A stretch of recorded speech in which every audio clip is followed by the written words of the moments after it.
Welcome to Sweden and to my show, Yaa Gyasi.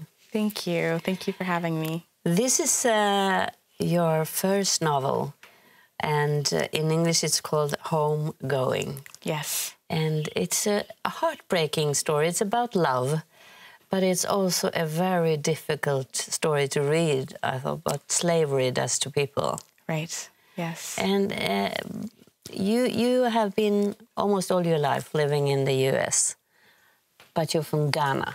Yes, that's right. I was born in Ghana, but my family moved to the US when I was 2. And then we lived in Ohio, Illinois, Tennessee, Alabama. So I grew up mostly in Alabama. How come you went back to Ghana to find this story? Because this story take place 70, 50 around? I didn't know what story I was looking for. I traveled to Ghana on a research fellowship that I had gotten from my university to conduct research for a novel.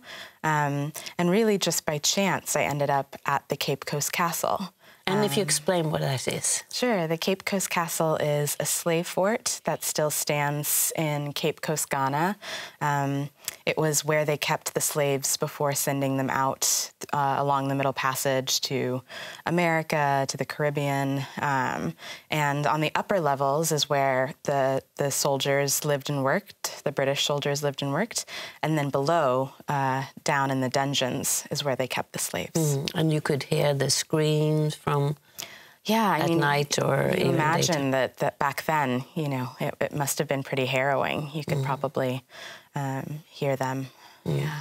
What happened with you when you first visited this place? Because it was like, if I understood, as you could hear the screams still. Oh, I mean, I felt so haunted by it. You know, it hasn't been used in many years. So it was completely empty except for the people on the tour. And the tour guide started to talk to us about how the British soldiers who lived and worked in the castle used to marry the local women, which was something I didn't know. And then he took us down to see the dungeons. And the dungeons themselves, you know, they still smell after all of these years. There's still grime on the walls. And so I started to imagine what life might have been like for somebody to be kept in this place. And this is what you write about, because it starts with 2 sisters. Yes. And one of the sisters, they don't know about each other. Right. And one of the sisters, she was given to, she was forced to, or what could you say, to marry as British soldier. Yes, exactly. One of the sisters is essentially, you know, married off without any choice to a British soldier, the governor of the Cape Coast Castle. But the life with the soldier was quite good. Yes, it was. You know, you can tell in the book, and also in my research, I read a lot about these women, and you can tell that they had loving relationships with their husbands. They got children. They had children. The children were sent to good schools. It was, you know, a reasonably good life. Yeah. But the other sister didn't have a good life at all. She ended up in the dungeon down below. Yes, that's right. So could you explain a little bit of what it was like for her? Yes. So the other sister, her name is Essie. You know, she's living relatively peacefully in a village in what is now the Ashanti region of what is now Ghana. And her father is a really powerful warrior. And so her village has been involved in a lot of local wars. And then, you know, at one point, they become the ones who are attacked by another rival group. And Essie, along with many others, is stolen from the village and taken down to Cape Coast to live in the castle. And so she ends up as one of the people who stays in the dungeons. And it smells, and it's a terrible... I mean, when you read it, you can just... I couldn't hardly read it all. I had to, you know, stop and then read again because it's so painful to read. Yeah, it's one of those things that you you can imagine it, but also you can't imagine at all, you know, that they kept 250 women at a time in this small room for 3 months, and they didn't know where they would end up, you know. And they were raped during the night? Yes, they were often raped. You have told this story through women, most of all, and you go from 1750 up to today. Yes. Why did you choose to write it through women? Of course, you're a woman yourself, but yes. But it's quite unusual. The history is written by men. Yes, well, the novel is about a family. It's a multi-generational family novel. And my people, the Akan people of Ghana, are matrilineal. And so wealth is passed down through the mother's lineage. And so I felt, you know, if I was going to write a book about a big family, I wanted to start with women. I wanted to start with strong women, women who kind of represented the backbone of their families. Mm-hmm. What happened with your parents when they read it? Because you kept it secret for a while. I didn't show it to my parents until after I sold it because I was so nervous, I suppose. What did you expect from them? Why were you nervous? I'm not sure what I expected. I wasn't used to sharing my work with them. They'd never really read anything that I had written before. And so I just didn't know what to expect, which made me nervous. But of course, like any parents, they are very proud. They were so excited to see it. And I think they're very happy with it. But your mother had dreams for you to become a doctor. Yes, she did. But very early you started to write. Yes, at a very young age. I think around age 7, I started writing stories. And at first it was a hobby because I didn't know that you could have writing be a career. I thought it was just something you did on the side. But later, as I grew up, I started to realize that I wanted to do it as my job. What happened with you when you went through this process as you did? You went back in history and back to Ghana. Yeah. And you kind of dug up this story. Yes, I had to do a lot of research to write this novel, starting with that trip to the Cape Coast Castle. But from there, a lot of books about this institution, about slavery. And these books are so sad. They're so devastating. You're reading about real people who go through these circumstances. And so writing the book felt like a chance to talk about these people and their lives. Obviously, my book is fiction, so it's not true. But it felt like a chance to honor all of the people that I had read about in the research. It's about slavery, but it's also about love and reconciliation. Yes. In the end. Yes. Was that important for you? To give some hope? It was very important to me. I think, in this book, though a lot of the characters are dealing with really, really heartbreaking circumstances, there's love throughout, love for their partners and spouses, love for their children, and a desire to survive for the sake of the family. And I think there's hope in that. What do you think this book will tell about our story today and the story about the U.S. today? Yes, I think sometimes people hear the word slavery and they think, well, that was 1,000,000 years ago. Why do we need to talk about it still?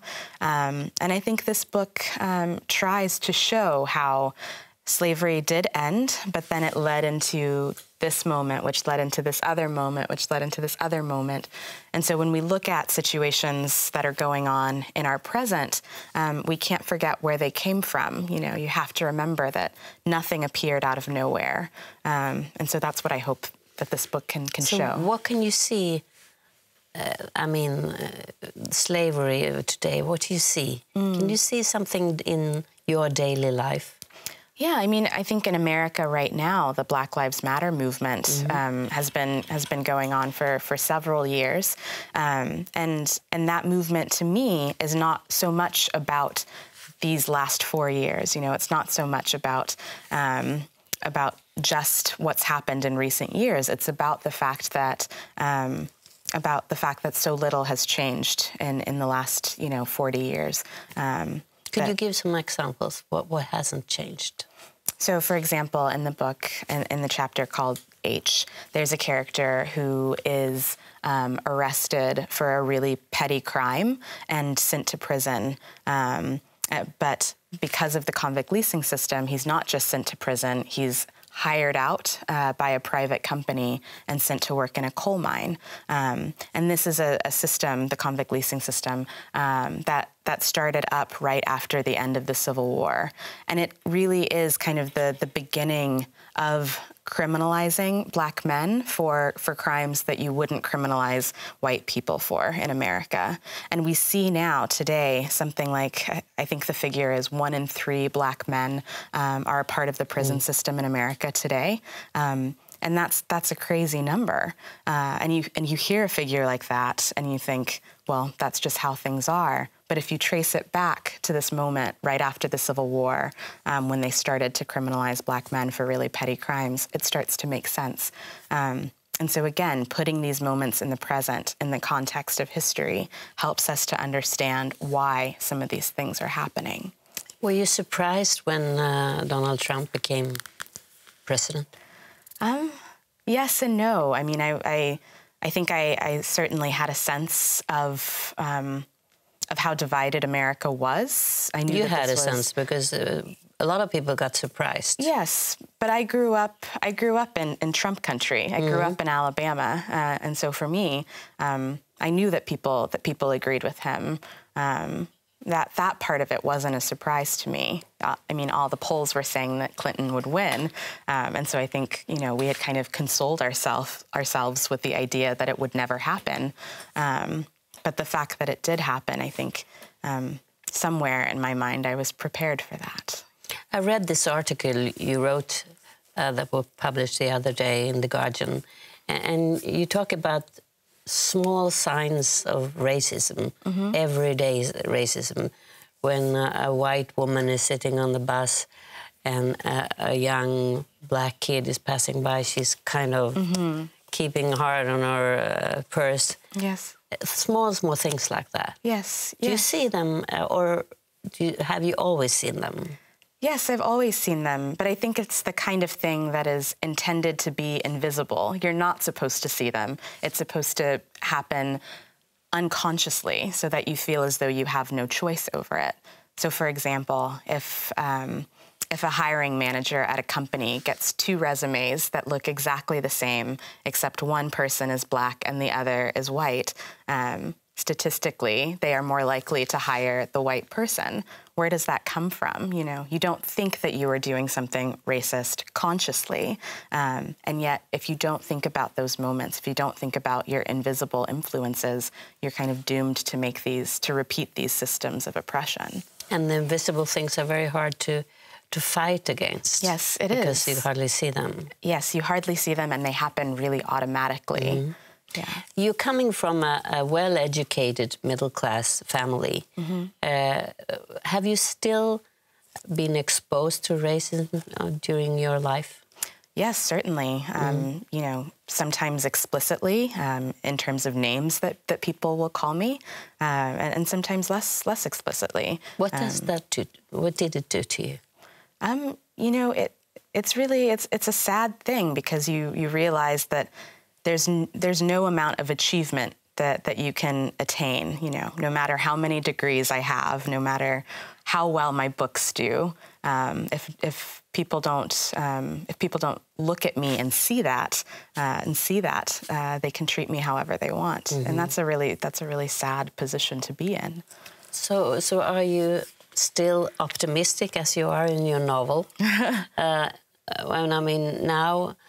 with Donald Trump as a president, nobody knows what's going to happen. But are you optimistic when you think about the U.S.? No, I'm not optimistic. Not at all? When I think about the U.S., not at all. I think we are living in a really quite scary time. I think if there is anything to be optimistic about, it is the increase in protests that we've seen. Yeah. It's the people themselves who are saying we aren't going to stand for this. They are reacting every day. And that to me is hopeful. But until their reaction causes significant change in the government, I remain pessimistic. Yeah. It's a sad way to end an interview, but I think you're not the only one that feel that. Yeah. But we see all these demonstrations every day, so probably there will be a lot of fights against this. I think so. But your story is really important, and your novel is so really interesting and important to read. Thank you so much for coming here. Thank you. Thanks for having me.